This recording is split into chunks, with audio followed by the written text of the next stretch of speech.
राजहंसी मोहर, विषयांचं वैविध्य, आशयाची समृद्धी. माणिक वर्मा हे नाव उच्चारलं की काना मनात रुणझुणू लागतात असंख्य भावगीतं, भक्तिगीतं आणि नाट्यगीतं.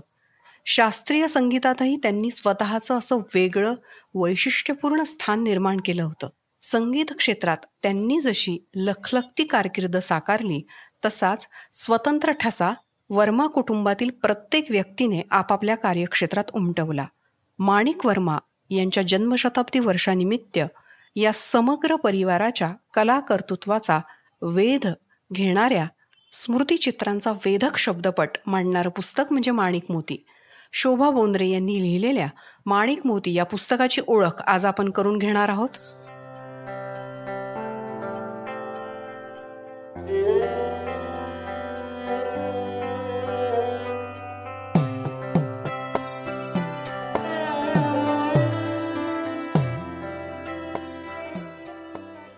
राजहंसी मोहर पॉडकास्टमध्ये सगळ्या श्रोत्यांचं मी मोहिनी मेढेकर मनापासून स्वागत करते. राजहंस प्रकाशनाच्या पुस्तकांची ऑडिओ ओळख आणि लेखकांसोबत गप्पा असं या पॉडकास्टचं स्वरूप आहे. माणिक मोती या पुस्तकाच्या लेखिका शोभा बोंद्रे आपल्यासोबत आहेत.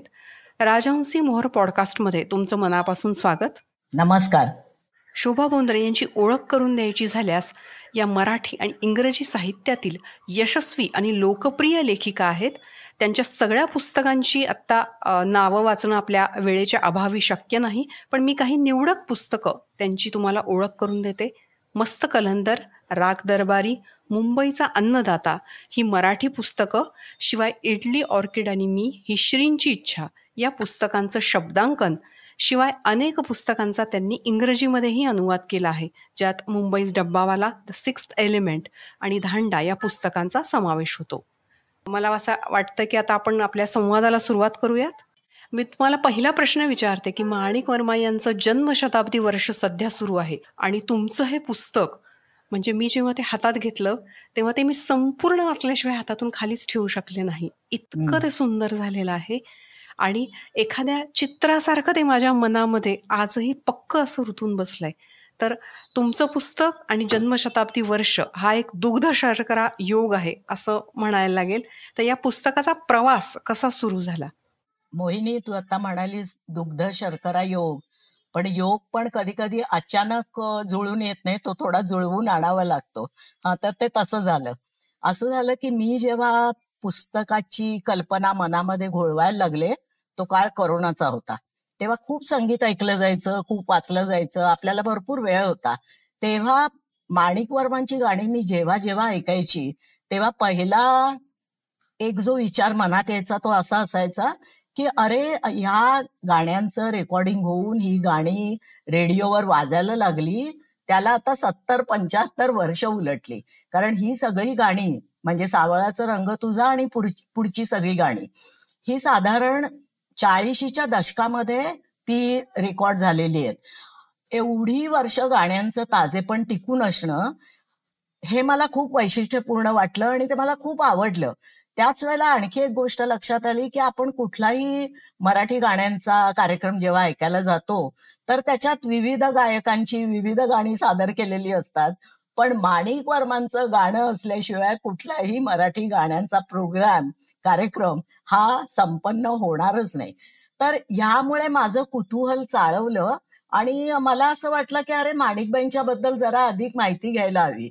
आता लेखकाच्या मनात असा विचार आला की तो पुस्तकाचाच विचार करतो, कारण असं वाटतं की हे एवढं मोठं उत्तुंग व्यक्तिमत्व आहे, त्याच्यावर काही एखादा लेख लिहून किंवा काही शब्दांमध्ये त्यांची ओळख करून देऊन असं नाही चालणार, पूर्ण पुस्तकच करायला पाहिजे.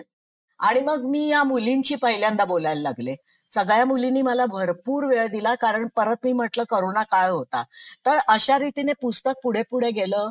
वेगवेगळ्या ज्या त्यांच्या सगळ्या जवळच्या व्यक्ती होत्या, त्यांच्या शिष्या, त्यांचा भाऊ, त्यांची वहिनी, जेवढ्या जमेल तेवढ्या माणसांची मी बोलले आणि पुस्तक खरं म्हणजे साधारण 1.5-2 वर्षापूर्वी माझं तयार झालं आणि राजहंसनी घेतलं. आता स्वाभाविकच आहे की लेखकाला असं वाटतं जेव्हा आपलं पुस्तक पूर्ण झालंय तेव्हा ते लगेच प्रकाशित व्हावं. पण त्या सुमाराला मग ह्या मुलींकडनं किंवा राणीकडनं विशेषतः अशी सूचना आली की आम्ही मम्मीचा जन्मशताब्दी महोत्सव हा खूप मोठ्या प्रमाणात साजरा करणार आहोत. म्हणजे त्यांच्या लौकिकाला साजेलसा, त्यांच्या प्रतिष्ठेला, त्यांच्या लोकप्रियतेला साजेलसा असा महोत्सव आम्ही करणार आहोत, वर्षभर करणार आहोत. तर त्याची सुरुवातच तुमच्या पुस्तकाच्या प्रकाशनाने व्हावी. आता हे अर्थातच खूप छान सूचना होती आणि मग ती आम्ही सगळ्यांनीच त्याला हो म्हटलं, राजहंसनी, मी.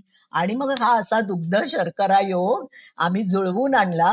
पण ते खूप चांगलं झालं, कारण जेव्हा तो समारंभ पार पडला, ज्या रीतीने त्याला प्रेक्षकांचा किंवा तिथे आलेल्या पाहुण्यांचा असा सगळा प्रतिसाद लाभला, तर तेव्हा मला असं वाटलं की नाही नाही, हे पुस्तक तेव्हा प्रकाशित झालं, ही खूप चांगली गोष्ट आहे. अगदी खरं आहे. आणि माणिकबाई अतिशय तरुण वयात अखिल भारतीय कीर्तीच्या शास्त्रीय संगीत गायिका म्हणून नावारूपास आल्या आणि त्याच वेळी त्यांनी त्यांच्या भावगीतांनी महाराष्ट्राला वेड लावलं. फक्त भावगीतं नाहीत, तर भक्तिगीतं, नाट्यगीतं, शास्त्रीय संगीत, लावणी या सगळ्याच त्यांच्या गीत प्रकारांनी श्रोत्यांना मंत्रमुग्ध केलं. तर ही किमया त्यांना कशी साधली असेल? मला असं वाटतं की प्रत्येकच माणसाला किंवा प्रत्येक कलाकाराला म्हणूया आपण, अनेक संधी समोर येत असतात. पण अशा वेळेला त्या कलाकाराचा विचार फार महत्वाचा असतो, की आलेली संधी आपण घ्यायची आहे का? त्या संधीचं आपण सोनं करू शकणार आहोत का? की नाही नाही, हे माझ्या पठडीत नाही बसत. हे ठरवण्याचा अधिकार प्रत्येक कलाकाराचा असतो. आणि आता ह्या पुस्तकाच्या निमित्ताने मी जेवढी जेवढी माणिकबाईंना ओळखायला लागले, म्हणजे मला असं वाटलं माझी त्यांची जवळून ओळखच आहे. इतक्या चांगल्या प्रकारे मी त्यांना जाणून घ्यायचा माझ्याकडनं प्रयत्न केला. तेव्हा मला असं वाटलं की माणिकबाईंचं ना सुरांवर प्रेम होतं. 7 सुरांवर त्यांचं प्रेम होतं. ते सूर, ते स्वर, ते कुठल्या चौकटीत बसतात ना, हे त्यांच्या दृष्टीने महत्वाचं नव्हतं. उलट ते भावगीत असेल तर आवडेल की मला गायला, ते नाट्यगीत असेल तर मला शिकलं पाहिजे ते, कारण नाट्यगीत त्यांनी शिकलं ह्याची एक स्वतंत्र गोष्ट आहे वेगळी. तर अशा रीतीने त्यांचा एक विचार असल्यामुळे त्या कुठल्याही गाण्याला कमी लेखत नव्हत्या किंवा हे माझ्या पठडीतलं गाणं नाहीये असं नव्हत्या म्हणत. त्यांच्या दृष्टीने गाणं हे गाणं होतं. आणि हा त्यांचा खूप मोठा एक स्वभावाचा भाग झाला, खूप मोठेपणा झाला. त्याचं कारण त्या पहिल्यांदा प्रसिद्ध झाल्या ते बैठकीमध्ये शास्त्रीय संगीताची गाणी म्हणणाऱ्या किंवा शास्त्रीय संगीताची बैठक करणाऱ्या अशाच गायिका म्हणून त्या प्रसिद्ध झाल्या वयाच्या 17-18व्या वर्षी, आणि तेही अखिल भारतीय पातळीवरती. त्यावेळेला त्यांनी ही सगळी गाणी म्हटली, तर हा त्यांच्या एक मनातला जो एक मोकळेपणा होता संगीत घेण्याचा आणि संगीत शिकण्याचा, त्याच्यामुळे हे सगळं साध्य झालं. आणि तुम्ही म्हणताय ते अगदी बरोबर आहे, की सगळ्याच गीत प्रकारांबाबत त्यांची सर्वसमावेशक वृत्ती दिसतीये. म्हणजे कुठलंही गाणं त्यांच्या लेखी कमी जास्त असं महत्वाचं दर्जाचं नव्हतं. पुस्तकामध्ये त्यांच्या शिष्या ज्या आहेत, त्यांच्याविषयी सुद्धा स्वतंत्र प्रकरणं आहेत आणि त्यावरून त्या गायिका म्हणून किती मोठ्या होत्या, हे आपल्याला लक्षात येतंय. तर त्याविषयी तुम्ही काय सांगाल? गायिका म्हणून सुद्धा ना, म्हणजे समजा आपण म्हणूया की शास्त्रीय संगीत आता त्या शिकत होत्या किंवा त्या शास्त्रीय संगीताच्या बैठका करत होत्या, तर त्यांच्यामध्ये ना एक अशी विनम्र वृत्ती होती आणि त्या सदैवच विद्यार्थी दशेमध्ये राहिल्या. बरोबर. हा परत एकदा माणसाच्या स्वभावाचा फार मोठा गुण आहे असं वाटतं मला, की मला आलं की सगळं आता आता जे मला आलंय ते मी दाखवते, अशी नव्हती त्यांची वृत्ती. त्यांनी नाट्यगीतं सुद्धा पुन्हा शिकलं जाऊन हो नाट्यगीत हो सुद्धा. हो, नाट्यगीतांची तर त्यांची जी गोष्ट आहे ती वाचून थक्क व्हायला होतं, की त्यांना नाट्यगीतं गा असं बरेच वर्ष लोक म्हणत होते. कारण त्या वेगळ्या वेगळ्या प्रकारचं संगीत त्या गात होत्या. भावगीतं म्हणत होत्या, भक्तिगीतं म्हणत होत्या, सुगम संगीताचे वेगळे वेगळे प्रकार सादर करत होत्या, चित्रपटातली गीतं म्हणत होत्या, लावणी म्हणत होत्या. तर नाट्यगीतच का नाही? तर तेव्हा त्या म्हणाल्या की बरोबर आहे, पण मी नाट्यगीत शिकले नाहीये. हे त्यांनी तेव्हा सुद्धा म्हणावं जेव्हा त्या अत्यंत एस्टॅब्लिश्ड अशा गायिका आहेत. मग यशस्वी लोकप्रिय गायिका होत्या हो हो, तेव्हा सुद्धा. तर मग नाट्यसंगीत शिकायचं तर मग ते बालगंधर्वांकडेच शिकायचं असं म्हणून त्या बालगंधर्वांकडे गेल्या. बालगंधर्वांनी त्यांना अतिशय प्रेमाने त्यांचं आगत स्वागत केलं. त्यांनी एक गाणं म्हणून दाखवायला सांगितलं.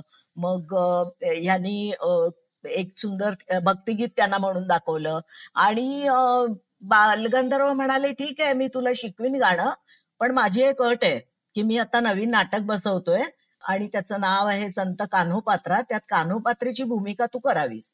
तर माणिकबाई अत्यंत नम्र आणि अशा असल्या तरी सुद्धा मला एक चांगलं वाटतं की त्या स्पष्टपणे पण बोलणाऱ्या होत्या. म्हणजे उगीच मोठी व्यक्ती आहे म्हणून खोटं खोटं हो मी करीन किंवा काहीतरी आश्वासन देणं हा त्यांचा स्वभाव नव्हता. तर त्यांनी त्यांना सांगितलं की मला नाटकामध्ये काम करणं नाही जमणार, मी कधी केलं नाहीये आणि मला त्याची भीती वाटते. तर ते म्हणाले मी इतक्या जणांच्याकडनं नाटकं बसवून घेतलेत, तुझं नाटक मी बसवीन, अभिनय मी शिकवीन तुला. पण त्या नव्हत्या कबूल, कारण त्यांना आपली लिमिटेशन्स माहिती होती आणि त्या म्हणाल्या नाही मी नाटकात काम नाही करू शकणार.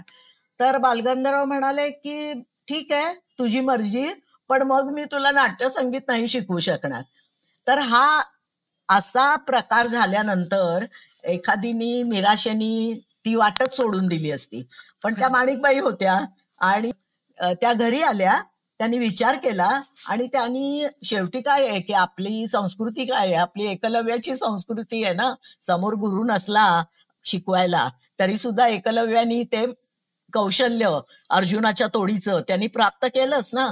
त्याप्रमाणे बालगंधर्वांची गाणी ऐकून परत परत परत ऐकायची, परत परत परत प्रत्येक स्वर प्रत्येक शब्द त्या शब्दामागची भावना हे सगळं जाणून घ्यायचं. म्हणजे त्यांच्या आईनी विनोदानी म्हटलं की अगं माणिक आता बस झाली तुझी ती शिकवणी, त्या रेकॉर्ड बघ त्या काळ्याच्या पांढऱ्या झाल्यात आता. पण माणिकबाईंनी सोडलं नाही, त्यांचं समाधान होईपर्यंत थांबल्या आणि मगच बैठकीमध्ये नाट्यसंगीत सादर करायला लागल्या. खरंय. आणि त्यांच्या शिष्यांचा अनुभव एखादा किस्सा? हा शिष्या, आता ह्या सगळ्याच ना मोठ्या कलाकारांचं काय होतं की ते जेव्हा गाण्याच्या मैफिली करत असतात तर त्यावेळेला त्यांना शिष्य घडवायला वेळ कुठे असतो ना. तर माणिकबाईंचं सुद्धा थोडंसं तसंच झालं. फार लहानपणापासून त्या बैठकी करत होत्या आणि खरं म्हणजे त्यांची स्वतःची वृत्ती ही कायम शिष्याची विद्यार्थ्याची अशीच होती. त्यांना उत्तम शिष्य घडवायलाही आवडलं असतं पण त्या काळात त्यांना वेळ नव्हता. तो वेळ त्या एका मोठ्या आजारपणातनं जेव्हा त्या उठल्या आणि मग त्यावेळेला एका बाजूला त्या स्वतःवर मेहनत घेत होत्या, पण बरेच वर्षांनी असं झालं की त्यांच्याकडे काही वेळ आहे आणि शिष्य घडवण्यासारखं दुसरं चांगलं काम कुठलं आहे, अशा विचारांनी त्यांनी एक एक शिष्य किंवा आणखी काही शिष्य अशांना शिकवायला सुरुवात केली. तर त्यातली पहिली म्हणजे अर्चना कान्हेरे, आता काही नावं सांगायची तर आशा खाडीलकर त्यांच्याकडे शिकली, शैला दातार त्यांच्याकडे शिकली आणि आणखी काही शिष्य होते. आणि माणिकबाईंच्या स्वभावाप्रमाणे ना त्यांनी या शिष्यांना नुसतं गाणं नाही दिलं, तर त्यांनी माणुसकीचे धडे दिले त्यांना. आणि धडे दिले म्हणजे हे शिका म्हणून नव्हे, स्वतःच्या वागणुकीतून त्यांनी शिष्यांच्या लक्षात आणून दिलं की कलाकार हा शेवटी माणूसच असतो, पण तो माणूसच असतो तर तो माणूस असतो म्हणून त्यांनी अनेक स्वातंत्र्य त्याचा किंवा गैरफायदा नसतो घ्यायचा. तर त्यांनी माणूस म्हणून पण मी उत्तम आहे हे सुद्धा त्यांनी सिद्ध केलं पाहिजे, ते आपल्या मनात कायम ठेवलं पाहिजे. अशा रीतीने त्यांनी आपल्या शिष्यांना हे गाणं शिकवलं. मग त्यातनं अनेक गमती जमती आणि अनेक प्रसंग सगळे घडले की ज्याच्यातनं माणूस की माणिकबाईंच्यात किती होती तर ते त्या शिष्यांना आपोआपच शिकायला मिळालं. अगदी खरंय. म्हणजे पुस्तक वाचताना जाणवतं की त्या कलाकार म्हणून जेवढ्या मोठ्या होत्या तेवढेच माणूस म्हणून पण किती लोभस आणि गोड होत्या. म्हणजे ते अनेक प्रसंगातून आपल्याला दिसतंय. मुलं वाढवताना असेल, सगळ्या घरातल्या जबाबदाऱ्या स्वीकारताना असेल आणि त्याचबरोबर स्वतःची सांगीतिक कारकीर्दही त्यांनी तेवढीच उत्तमरित्या घडवली. आता स्त्री म्हणून किंवा घरातली गृहिणी म्हणून किंवा घरात आई म्हणून आणि पत्नी म्हणून घरात हे सगळ्या अनेक भूमिका भूमिका प्रत्येक असतात. स्त्रीला कराव्या लागतात. तर त्या आपलं जे कलाकाराचं वलय होतं ना ते त्या व्यासपीठाच्या बाहेर सुद्धा आणत नव्हत्या. घरात तर सोडूनच द्या. एकदा व्यासपीठावरनं खाली उतरल्या की त्या चार चौघांसारख्याच एक माणूस आहेत अशाच त्या वागायच्या. आणि मग घरात आल्यानंतर तर त्यांची पहिली भूमिका आईची, पहिली भूमिका गृहिणीची, पहिली भूमिका पत्नीची, ह्या सगळ्या भूमिका एकाच वेळेला त्यांच्या सुरू व्हायच्या. आणि त्याच्याबद्दल फार छान प्रसंग या मुलींनी सांगितलेत किंवा आता त्यांच्या वहिनींनी मला इतकं छान सांगितलं की त्या घरात जेव्हा असायच्या, खूप कमी वेळ असायचा त्यांना घरात असायला, पण असल्या की त्यांना स्वयंपाक स्वतः करायला आवडायचं, त्यांना भाजी बाजारात जायला आवडायचं. मग भाजी बाजारात या नणंद भावजया जायच्या तर जशा घरातल्या गृहिणी दोघी जणी जातील, गप्पा मारतील, भाजीच्या ताजेपणाविषयी बोलतील, तशाच त्यांच्या गप्पा असायच्या. आणि माणिकबाई ना नेहमी घरी जेवायला लोक घरातले बसले की गरम गरम चपात्या किंवा फुलके करून स्वतः त्यांना वाढायचं, हेही त्यांना गोष्ट खूप आवडायची. तर म्हणजे काय, थोडक्यात त्या घरात असताना तुझ्या माझ्यासारख्या किंवा इतर कुठल्याही साध्या गृहिणीसारख्याच होत्या आणि तो रोल त्यांना मनापासून आवडायचा, कारण तो त्यांना करायला फार कमी वेळ असायचा. आणि तर त्यामुळे तो त्या अगदी अत्यंत प्रेमाने आणि आवडीने करायच्या. पण आपण मगाशी शिष्यांबद्दल बोलत होतो आणि त्यांच्या माणुसकीबद्दल, तर एक दोन छोट्याशा गोष्टी मला सांगाव्या, कारण प्रसंगातून ना पटकन कळतं की त्या कशा वागत होत्या लोकांबरोबर. आता मला आठवतं त्यांची भावजयच श्रीकांतची बायको शुभदा दादरकर, वयाने खूप लहान, त्यांच्या मुलीच्या वयाची, पण त्यांच्याबरोबर अनेक वेळेला ती काही कार्यक्रम असेल तर त्यांच्याबरोबर जात असे.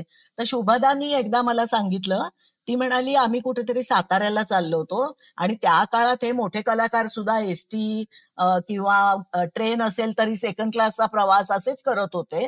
आणि साताऱ्याला असताना ती म्हणाली एका ठिकाणी मी बसमधनं खाली उतरले, काहीतरी असेल चहा बिया घ्यायला, ती परत आली तर ती म्हणाली की ताईंच्या शेजारच्या सीटवर एक वडारीण बसली होती आणि त्या दोघींच्या अशा गप्पा चालल्या होत्या ना की जशा काही घनिष्ठ मैत्रिणी आहेत.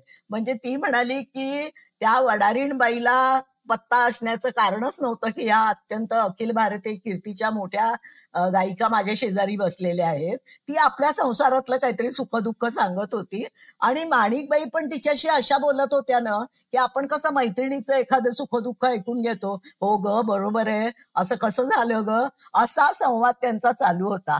आता हा प्रसंग जेव्हा तुम्ही पाहता तर तेव्हा तुम्ही स्वतः काहीतरी ना खूप मोठी गोष्ट अनुभवता आणि शिकता आणि ती माझ्यातही असावी असा प्रयत्न करता, असं या सगळ्या शिष्यांचं म्हणणं होतं. किंवा आता अजून एक वंदनाच्या घरी झालेला प्रसंग आहे. वंदनाकडे माणिकबाई राहायला गेल्या होत्या सांताक्रूजला वंदना असताना, आणि त्यांना कळलं होतं त्यावेळेला की शेजारच्या बिल्डिंगमध्ये आपली पुण्याची एक जुनी मैत्रीण आली आहे, काहीतरी गोखले किंवा असं काहीतरी नाव होतं तिचं. तर त्या वंदनाला म्हणाले की अगं मी त्या माझ्या गोखलेला भेटून येते, इथेच ती 2 बिल्डिंग सोडल्या की पलीकडे राहते. तर वंदना त्यांना म्हणाली की मम्मी मी येते ना तुझ्या बरोबर, थांब थोडा वेळ. पण त्या म्हणाल्या जाऊ दे ग, तू तुझं काम कर मग ये, मला नाहीतरी आता वेळ आहे, मी होते ना पुढे, इथेच तर जवळ राहते ती. माणिकबाई त्या बिल्डिंग मध्ये पोहोचल्या, पाहिलं नाव वगैरे बरोबर आहे बिल्डिंगचं, आतमध्ये शिरल्या आणि मग मला वाटतं त्या मजला विसरल्या.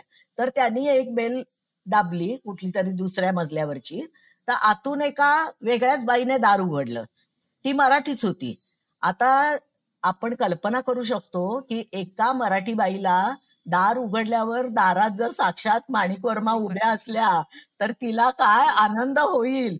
तर तो म्हणजे विठोबाचं दर्शन झालं, किंवा आपला देव घरी चालत आला, असंच तो आनंद तिला झाला. आणि ती म्हणाली अय्या माणिकबाई, अगोबाई या ना, या घरात या, घरात या. मग त्यांच्या लक्षात आलं होतं की आपण घर चुकलोय, तर त्या म्हणाल्या नाही हो, मी ते गोखले त्यांच्याकडे आले होते. मग त्या बाई म्हणाल्या हा गोखले ना, ते 3ऱ्या मजल्यावर राहतात. तर त्या म्हणाल्या बरं मग मी येते. तर त्या म्हणाल्या नाही हो, असं कसं, तुम्ही एवढ्या माझ्या घरी आल्यात, आतमध्ये तरी या ना, बसा 2 मिनिटं. माणिकबाई आत गेल्या. मग त्या बाईनी चहा पाण्याचा आग्रह केला. मग चहा पान झालं आणि मग ती बाई म्हणाली की माणिकबाई मला ना तुम्हाला अगदी राहवत नाही हो, पण मला तुम्हाला एक विनंती करायची आहे, तुम्ही सावळाचा रंग तुझा म्हणून दाखवाल का हो. माणिकबाईंनी चहाचा घोट घेऊन चहाचा कप खाली ठेवला आणि त्या एकुलत्या एक त्या श्रोत्यासाठी त्यांनी सावळाचा रंग तुझा हे गाणं अगदी छान पैकी तिच्या समोर म्हटलं. मग बाहेर पडल्या, वरती गेल्या. घरी येताना घरी आल्यावर वंदनाला त्यांनी सांगितलं की अगं आज काय मजा झाली, आणि त्यांनी हा प्रसंग सांगितला. तर या मुली कधी कधी रागवायच्या त्यांना की मम्मी तुझा गैरफायदा घेतात लोक, असं कसं कोणी तुला म्हणतं की तू गाणं म्हण आणि तू गाणं म्हणतेस. पण त्याच्यावर त्यांचं उत्तर इतकं छान होतं, जे त्यांनी वंदनाला दिलं तेच उत्तर त्या आपल्या शिष्यांना पण द्यायच्या की अगं माझा जो आवाज आहे ना, ती माझी कमाई नाहीये, ते मला निसर्गाने देवानी दिलेली देणगी आहे. मी काय केलं तर त्याला खतपाणी घातलं फक्त, आणि मी त्याच्यावर मेहनत घेतली. पण त्याच्यावर हक्क जो आहे ना तो सगळ्यांचा आहे. तर आणि मला आनंद होतो ना दुसऱ्याला गाणं ऐकवायला, तर त्याला आनंद होतो माझं गाणं ऐकताना, आणि मला आनंद होतो त्याला गाणं म्हणून दाखवताना. तर ते मी म्हटलंच पाहिजे, तो हक्क आहे त्या प्रेक्षकांचा किंवा त्या श्रोत्यांचा. तर अशा अनेक गोष्टी की ज्याच्यातून माणिकबाई कलाकार म्हणून जितक्या मोठ्या होत्या तितक्याच मोठ्या त्या, किंवा तितक्याच आपण काय म्हणूया श्रेष्ठ, आणि त्या श्रेष्ठत्वाचा त्यांना पत्ता पण नव्हता, ही खरंय. खरी गंमत आहे. तर मला तर खरं सांगू का, मला फक्त खरं एवढं पुस्तक मोठं मी लिहिलं, पण कधीतरी माझ्या मनात येतं मी 3 शब्द लिहिले असते ना तरी माणिकबाईंचं वर्णन पूर्ण झालं असतं. सत्यम शिवम सुंदरम. अगदी खरंय. म्हणजे तुम्ही किस्सा सांगताना मला पण पुस्तकातल्या 2 गोष्टी आठवल्या, की त्यांच्यासोबत त्या जेव्हा मैफिलीला जायच्या, तेव्हा त्यांच्यासोबत घरातलं कुणी ना कुणीतरी असायचंच. तेव्हा त्यांचीही त्या ओळख करून द्यायच्या. हे पण अगदी. किती मोठेपण आहे त्यांचं. म्हणजे किंवा घरी मुलींचा अभ्यास पण त्यांनी घेतलेला आहे, की हो. असं नाहीये, की शाळेत त्यांचं काय सुरू आहे, काय शिकतायत मुली, हेही तेवढ्याच त्या जाणकार होत्या म्हणजे सगळ्याच बाबतीमध्ये. म्हणजे त्याचं आपण कारण असं आहे की त्या सुशिक्षित होत्या त्या बरोबर. काळातल्या, म्हणजे खरोखर सर्व बाबतीत त्यांच्या आईना खूप श्रेय द्यायला खरंय. पाहिजे, की माझ्या मुलीनी फक्त कला नाही शिकली पाहिजे, म्हणजे कला शिकायलाच हवी, तिने कलाकार व्हावं असं माझं स्वप्न आहे, पण तिने एक सुशिक्षित स्त्री म्हणून पण समाजात तिला मानमान्यता मिळाली पाहिजे. तर आता जे तू म्हणालीस ना ते अभ्यासाचं बाकी कुणाच्या बाबतीत त्यांना नव्हतं करावं लागत. बाकीच्या मुली तशा व्यवस्थित आपापलं सांभाळून सगळं करत होत्या. तू जो सांगितलास तो प्रसंग फक्त वंदनामुळे वंदना. त्यांच्या कारण वंदना जसं तिचं व्यक्तिमत्व आहे तशीच ती प्रत्यक्षात पण आहे, की तिला खेळ जास्त आवडायचा, लहानपणी मस्ती आवडायची, आणि अभ्यासात म्हणजे मग त्याला फक्त मारून न्यायचं. म्हणून एकदा जेव्हा परीक्षेआधी, म्हणजे वार्षिक परीक्षेआधी लक्षात आलं की अरे हिचा इतिहास फारच कच्चा आहे, तेव्हा माणिकबाईंनी चक्क तिचा इतिहासाचा इतका चांगला अभ्यास करून घेतला की तिला आयुष्यात कधी मिळाले नव्हते एवढे चांगले मार्क बरोबर. इतिहासात त्या वर्षी मिळाले. आणखीन त्याच्यानंतर परत मला वाटतं तिने माणिकबाईंच्यावर ही वेळ परत परत आणली नसेल. खरंय. एका मोठ्या कलाकाराच्या घरात प्रत्येकाने स्वतंत्र वाट निवडून ठसा उमटवावा हे फारच क्वचित दिसणारं चित्र आहे आणि हे खूपच कौतुकास्पद आहे. म्हणजे त्यांनी असं कुठल्याही मुलीवर असं बर्डन किंवा प्रेशर दिलं नाही, की तुम्ही गायनात किंवा संगीतात पुढे नाव कमवा किंवा ते तुम्ही शिक्षण घ्या. पुस्तक लिहिण्यामागे ते पण माझं एक कारण होतं, की हा मला असं वाटतं असा अगदी अभावाने दिसणारा खूप मोठा कलाकार, की ज्याच्या छायेमध्ये बाकीच्यांची व्यक्तिमत्व खुरटी राहिली असं खूपदा घडतं. पण ह्यांच्या बाबतीत मात्र म्हणजे हे आपण त्यांचे संस्कार म्हणूया माणिकबाईंचे, त्या मुलींची जिद्द आणि मुलींचा स्वाभिमान म्हणूया, की म्हणजे मी माझ्या मम्मीने जे काही निर्माण केलं तर त्या निर्मितीतच मी आपली त्याचाच आनंद आणि त्याचाच मोठेपणा उपभोगत राहिले असा एकीचाही विचार नव्हता. आणि प्रत्येकीने आपल्याकडे जे काही एक तिच्याकडे कौशल्य होतं तर ते ते दाखवून स्वतः आपल्या पायावर उभं राहणं आणि आपण आपली गोष्ट रचणं, हा जो एक माणसाचा एक स्वाभिमानाचा भाग असतो तो या सगळ्या मुलींनी दाखवला. आणि मला इव्हन अमर वर्मांचं पण खूप खूप कौतुक करावंसं वाटतं. कारण अमर वर्मा स्वतः तेही उत्तम त्यांच्याकडे निर्मिती मूल्य होती, ते मोठे निर्माते होते. पण त्यांनी नेहमी माणिकबाईंच्या कलाकारीसाठी त्यांनी खूप ऍडजस्टमेंट केली. कारण ते म्हणाले की माझा फिल्म डिव्हिजन मध्ये आता ते काम करत होते, तर कदाचित मी माझा वेळ थोडासा ऍडजस्ट करीन, पण माणिकची जर मैफिल ठरलेली असेल तर तो वेळ ती ऍडजस्ट नाही करू शकत. तेव्हा तिच्या कलेला प्रथम प्राधान्य देऊन पण परत स्वतःची पण एक आपली करिअर जपणं, ती मोठी करणं, त्यासाठी वेळ देणं, हे त्या दोघा नवरा बायकोनी एकमेकांसाठी केलं. आणि मग तेच गोष्ट मुलींच्याही बाबतीत घडली. अगदी खरंय. आता आपण थोडं पुस्तकाविषयी बोलूयात. हे इतकं ओघवत्या आणि रसाळ शैलीत लिहिलेलं पुस्तक आहे आणि पण या पुस्तकाचं या पुस्तकावर काम करताना, पुस्तकाचं लेखन करताना तुम्हाला या सगळ्यांच्या वेळा जुळवून घेणं आणि सतत नोंदी ठेवणं, अभ्यास करणं, तर ही तुमची लेखन प्रक्रिया कशी होती हे जाणून घ्यायला आम्हाला नक्कीच आवडेल. आतापर्यंत ह्याच्या आधी जी तू नावं सांगितली, जी मी पुस्तकं लिहिलेली होती, तर नेहमी एक कथानायक असतो आणि मग त्या कथानायकाची गोष्ट जी असते ती पुढे पुढे न्यायची असते. त्याच्यात बाकीची माणसं ओघाने येतात. म्हणजे त्यांचं खूप महत्व त्या गोष्टीत असतं असं नाही.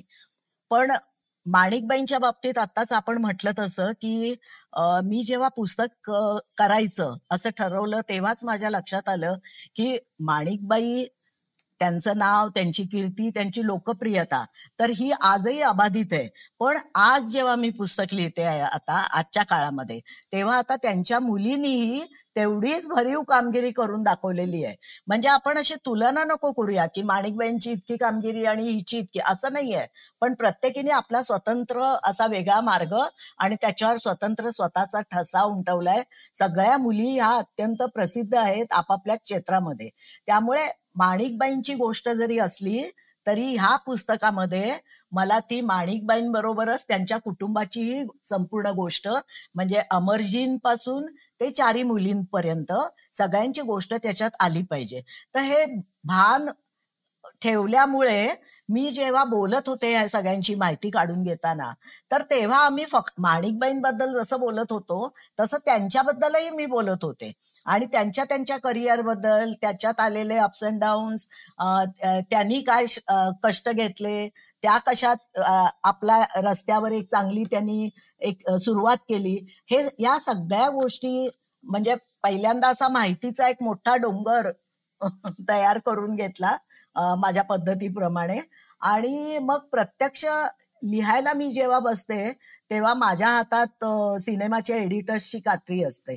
कारण आता 4 मुली आणि 2 नवरा बायको, 6 व्यक्तींबद्दल मला लिहायचंय. पण कुठेतरी माझ्या मनात असतं की आजचा जो वाचक आहे ना, तो वाचक काही तुम्ही लिहिलंय आणि ते किती छान आहे म्हणून 600 पानं नाही वाचणार आहे. तर त्यामुळे मी ते दोन्ही ते भान सांभाळते, की शेवटी माझं पुस्तक 200 पानाच्या वर होताच कामा नये. कारण कितीही मोठी गोष्ट असेल, थोडक्यात आणि छानही सांगता येते ना. तर त्यामुळे तर हा सगळा माझा विचार प्रत्यक्षात आणत, तू जे म्हणालीस ते माझ्यासाठी या पुस्तकात खूपच महत्वाचं होतं. म्हणजे त्याच्यातली क्रोनॉलॉजिकल ऑर्डर, की प्रत्येक माणसाचं प्रत्येक वर्षाला त्या त्या वेळेला काय चालू होतं, की आता त्याच्यासाठी मला खूप ते परत परत तपासून घ्यायला लागायचं, की माणिकबाई हॉस्पिटलमध्ये होत्या, त्या कोमामध्ये गेलेल्या होत्या, पण त्याच वेळेला वंदनाची करिअर सुरू झालेली होती आणि तिचं पहिलं नाटकही त्यावेळेला आलेलं होतं. तर हे सगळं मग त्यावेळेला हॉस्पिटल मधलं वातावरण एका बाजूला होतं, पण माणिकबाईंचा निरोप घेऊन ती तिथे थिएटरमध्ये जाऊन नाटक करून परत येत होती. तर हे सगळं मला आव्हान होतं एक, पण मजा पण असते. मग कुठलंही चॅलेंज समोर आलं आणि मी वेळोवेळी त्या बाबतीमध्ये या मुलींच्याकडनं, की माझ्याकडनं काही काळाच्या बाबतीत किंवा फॅक्च्युअल एरर आपण म्हणतो, की एखादी गोष्ट जी घडली ती अचूक तशीच घडली ना, तर ते मी या मुलींकडनं, विशेषतः राणी खूप ते बघायची आणि त्यांच्याकडनं मी तपासून घेत होते, की कुठे माझं उलट झालं नाहीये ना आणि चुकलं नाहीये ना. आणखीन तू आता जी शैली वगैरे म्हणालीस ना, असा कुठली शैली वगैरे ना लेखक विचार करून मुद्दाम ठरवतो तशी तशी ती त्याच्या लेखणीतून उतरते असं मला नाही वाटत. मला असं वाटतं हा तुमच्या एक विचाराच्या प्रक्रियेचा भाग असतो, की मला जसं बोलायला, ज्या पद्धतीने मी बोलते त्याच पद्धतीने मला लिहायला आवडतं. म्हणजे अलंकारिक भाषा मला वाटतं मला येत नसल्यामुळे माझ्या पुस्तकात पण येत नसेल आणि मग ते सहज गप्पा मारल्यासारखं लिखाण होतं.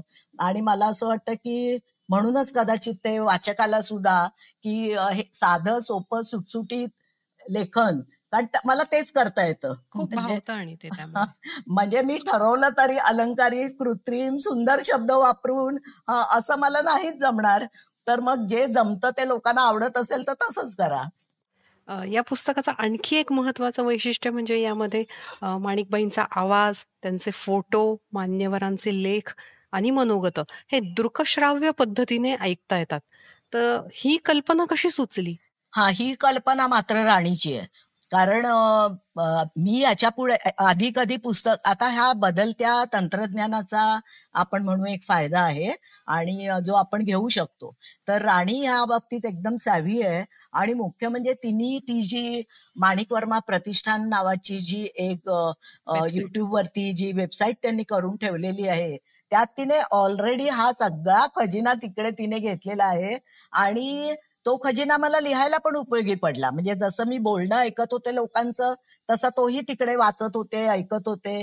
आणि तेव्हा मग कल्पना आली, जेव्हा माझं पुस्तक लिहून पूर्ण झालं तेव्हा, की आजच्या काळामध्ये आपण जेव्हा माणिकबाईंच्या गाण्याबद्दल बोलतो आहोत, की हसले मनी चांदणे असेल, तर त्यावेळेला त्याची काही गोष्ट किंवा प्रसंग असेल, तर तो त्या पानावरच त्या माणसाला जर गाणं ऐकता आलं, तर तो प्रसंग अधिक त्याला खूप छान पद्धतीने एन्जॉय करता येईल. आणि ती जी टेक्निकल त्याची जी सगळी कल्पना आणि ती प्रक्रिया, हे सगळं राजहंस प्रकाशन आणि राणी हिचं श्रेय आहे. त्या दोघांचंही श्रेय आहे की त्यांनी एकमेकांबरोबर बसून त्या सगळ्या मीटिंग्स घेतल्या. माझं लिखाण पूर्ण झालेलं होतं, त्यामुळे त्याच्यामध्ये माझा सहभाग नव्हता. आणि हे सगळं राणीच्या संकल्पनेतून, आणि तिने वेळ पण खूप दिला, तर असं करून ते साकार झालेलं आहे. आपल्या गप्पा संपूच नयेत असं वाटतंय. जे कितीही वेळ आपण या पुस्तकावर बोलू शकतो असं हा. वाटतंय. तुम्ही खास वेळात वेळ काढून राजहंसी मोहर पॉडकास्टमध्ये आमच्या श्रोत्यांशी संवाद साधण्यासाठी आलात, त्यामुळे तुमचे मनापासून आभार. तुमचेही सगळ्यांचे खूप खूप आभार. कारण पुस्तकाबद्दल जे काही माझ्या मनात होतं, तर आज ते मला बोलता आलं आणि व्यक्त होता आलं. So thank you very much. Manik Moti या पुस्तकाची लिंक आम्ही या एपिसोडच्या डिस्क्रिप्शन बॉक्समध्ये देतोय. त्या लिंकवर क्लिक करून तुम्ही हे पुस्तक घरपोच मागवू शकता. हा एपिसोड तुम्हाला आवडला असेल तर आमचा चॅनल नक्की लाईक करा, सबस्क्राईब करा. तसंच या एपिसोडची लिंक तुमच्या फ्रेंड सर्कलमध्ये आणि नातेवाईकांना नक्की शेअर करा. राजहंसी मोहर पॉडकास्ट हा स्पॉटिफाय, ॲपल पॉडकास्ट, गाना, ॲमेझॉन म्युझिक, जिओ सावन अशा लीडिंग प्लॅटफॉर्मसह राजहंस प्रकाशनाच्या यूट्यूब चॅनलवरही ऐकण्यासाठी मोफत उपलब्ध आहे. राजहंसी मोहर ही राजहंस प्रकाशनाची निर्मिती असून साऊंड्स ग्रेडची 2025 ची प्रस्तुती आहे.